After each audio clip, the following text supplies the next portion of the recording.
I just got back from the Walters Museum in Baltimore. I had never been there before, but I wanted to check out an exhibit that they had called Paws on Parchment. And it was all about the portrayal of cats in medieval art and literature. And at the center of this exhibit is a book, a beautiful manuscript, on which there are actual cat paw prints on the page.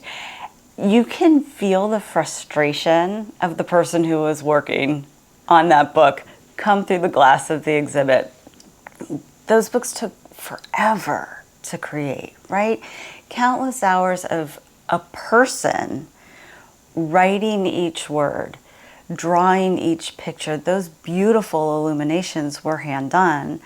And so to think that somebody spent hours and hours working on this gorgeous book only to have a cat come walk over its pages. The exhibit was really terrific, just seeing how folks in the Middle Ages perceive their cats, often kind of like we do. And so I really just enjoyed seeing the artwork and taking a look at the manuscripts that they had for folks to look at. The exhibit, like I said, it's called Paws on Parchment, and I believe it runs through February. So if you can make it to Baltimore, definitely recommend going and checking out the exhibit. And of course, while I was there, I had to pick up a couple of books, because how do you go to a museum and not get books? So I got Medieval Cats, Claws, Paws, and Kitties of Yore. So this really plays off of the exhibit itself. Some examples of, again, the beautiful illuminations of books and manuscripts that people would have been working on that include pictures of cats and their shenanigans. So this is just a fun little book to pull out and just taking a look at the artwork and the little quotes that go along with it. And then in addition to that book, I got another little one, Tea Wisdom.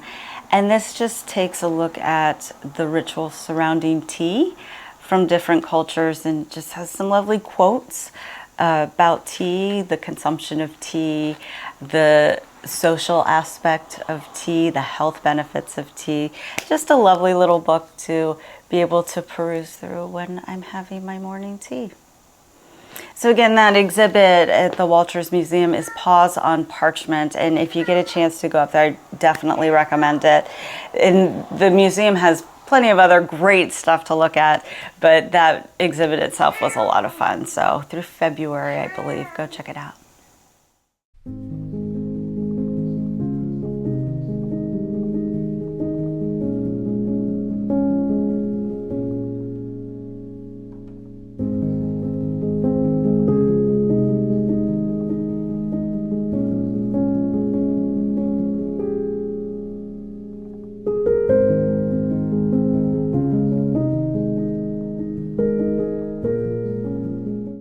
I have just wrapped up a little bit of a writing session.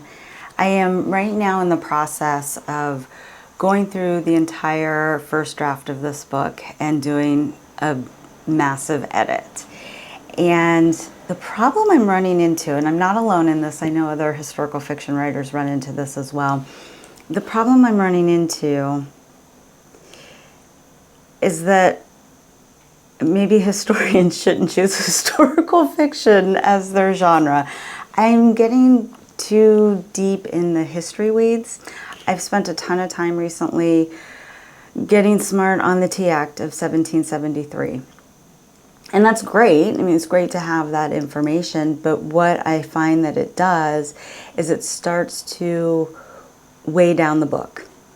Right? I start to put in maybe too much history. It begins sounding more like an academic journal article and not a story, a novel, something that people can engage with and feel action and movement from.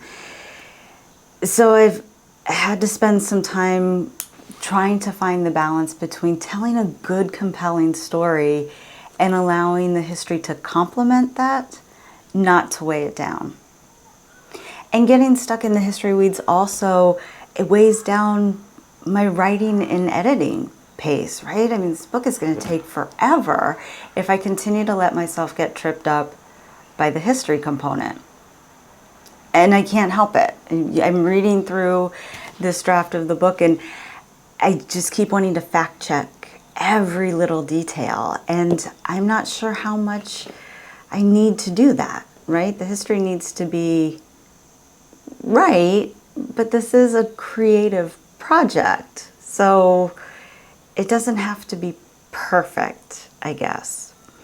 I'm looking forward to my editor helping me work out some of these imbalances, because I do feel it as I'm reading this first draft. I do feel kind of ebbs and flows of good storytelling and enjoying that piece of it. And then all of a sudden I get, bam, tripped up by the Stamp Act or the Tea Act of 1773. And I just go deep in the woods and nobody needs to know that information. So working on that, and sometimes it's a little frustrating and sometimes it's part of the process. Ultimately, it's all good, but wow, this project is just taking a very long time.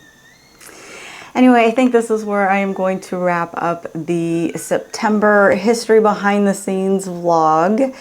We're heading into October, my favorite month. It's witchy season. It's my birthday. Hockey starts. Like, October is a good month. So I hope everybody had a wonderful September and everyone's easing into fall, and I will see you in the next video.